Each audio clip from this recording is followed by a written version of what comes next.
Pakinggan po ninyo itong ilan sa nangyari sa pangatlong hearing ng komite ni Senador Bato de la Rosa tungkol sa illegal drugs. At halatang halata mo po talaga na ang pagsisinungalin nitong si Morales, hindi ko nga maintindihan bakit nila pinapakinggan pa ito, bakit kasi na-entertain pa ito. Eh di ba sinabi na nga ng Pangulo, professional liar at bayarang testigo. Pero anyway, narito na ho, pakinggan nyo yung mga pagpapaliwanag ng mga senador at resource person sa hearing na ito. Na dinidiscredit ko yung kanyang kredibilidad. I am just reading all his cases filed against him. Senador Estrada po yan. Inuulit ko lang. Okay? Eh, pinapangunahan mo kagad ako. Sinasabi mo, dinidiscredit ko agad yung kredibilidad mo. All right now, yung sinasabi mong nawawalang dokumento, wala ka, tinanong kita last hearing, where are these documents? Sinasabi mo wala. Tinanong pa kita kung sino yung confidential informant mo. Sinasabi mong hindi mo kilala. Anong klase kang resource person? Wala kang mga ebidensya. Oh, Your Honor. Ikaw ba paniniwalaan ka namin dito? Your Honor, Mr. Chairman. Ganyan ang mga sinasagot mo. Your Honor, Mr. Chairman. The classified documents na piniresenta po ng vlogger na si Maharlika na napasa kamay nitong committee na ito po yung personal ko na under oath po in-identify ko.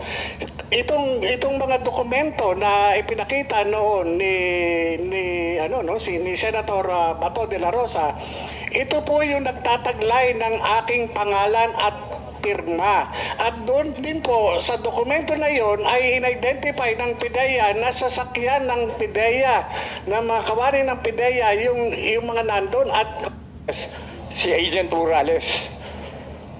Dahil we doon na 100 people, kaya forced to good kami na mag-recruit ng tao.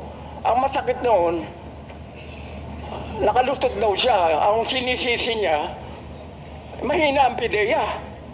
Di ba binanggit niya doon sa hearing dito? Kasalanan ng PIDEA, mahina yung nagre-recruit eh. Nakuha na siya, may kasalanan pa yung ahensya. Pagkatapos, nadesisyonan yung kanyang mga cases.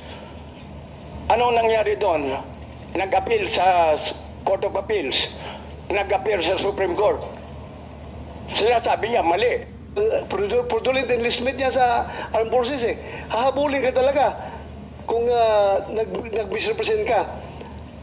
I am sure, hahabulin ka. Your Honor, Mr. Chairman, no recruitment process, na-comply ko po lahat yun. Kaya nga po ako nagkaroon ng appointment. At ako po ay naging subject po ng background investigation ng PIDEA. Ang ano po niyan, ang PIDEA po, ang tumanggap sa akin. Yung sinasabi po ni Gerald Santiago na sinisisi ko po siya doon sa hindi po.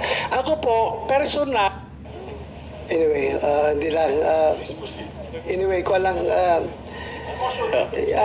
Thank you for that caution. Thank you for that caution. Because if I find myself to be alone in this hearing, well, ayan po. Sunod-sunod po yan. Si Senador Estrada, si General Santiago, dating Director General ng PIDEA, dating Chief of Staff, si Morales, at saka si Bato de la Rosa. At bago yan, meron pong appeal at clarification ginawa si Senate President Zubiri na dapat daw ay maging maingat ang lahat ng komiteng nag-iimbestiga dahil nasisira na, mabutit naramdaman na ng Senate President ang reputasyon ng institusyon ng Senado. At higit sa lahat, iwasan daw in aid of legislation, hindi in aid of politics or re-election. So, ayan po yung sinasabi. Pag ang Senate President po ay nagpunta sa isang hearing at nagsalita, may something. Inamin po niya na meron siyang naririnig ng hindi maganda at nakakasira na ho sa institusyon. Dito sa paulit-ulit na hearing at si Morales ang sinasalang. Ay sira-sira na nga po ang pagkatao niyan.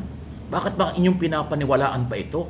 Kaya nakakawindang-windang ang ating Senado at nasisira ang reputasyon. So yung sinabi po ni Senate President Zubiri, na iwasan ang politika at dapat hindi puro hearsay, hindi puro akusasyon ng walang pagpapatunay. Yun po yung sinasabi ng Senate President.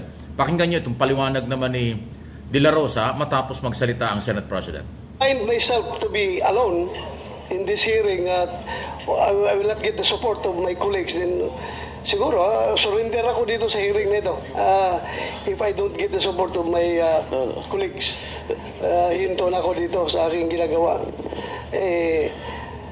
Kuhan tayo dito yung dami pido. This is No, just... Mr. Chair, majority of your colleagues are supporting you, Mr. Chair, O yan o. including the Senate President. Yeah, thank you. So that, I allowed, actually, binabatikos din ako ng ibang Senate just to be President fair, Tibirian. Binabatikos ako ng iba't ibang grupo. I'm neither here nor there. Galit sa akin yung Duterte Group, galit sa akin yung Marcos Group. Galit sa akin yung Duterte Group dahil nagpalabas po tayo ng warrant of arrest against Pastor Kibuloy. Tapos, galit din yung Marcos Group sa akin, yung mga loyalist, dahil daw pinayagan kita mag-hearing na yung araw na ito at nung nakarang ilang 2 linggo. Ang pinoproteksyonan po natin dito ang institusyon, ang Senado.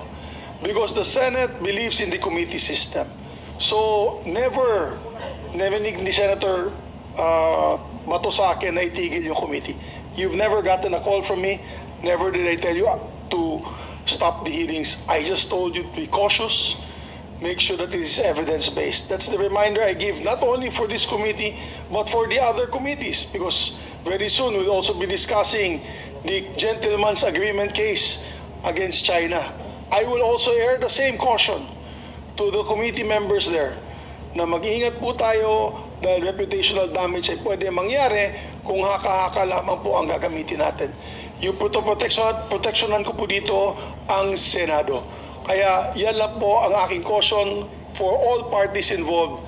Let's not use this for politics. Let us continue our job to remain truthful to our mandate to the Philippine Senate and to the Filipino people.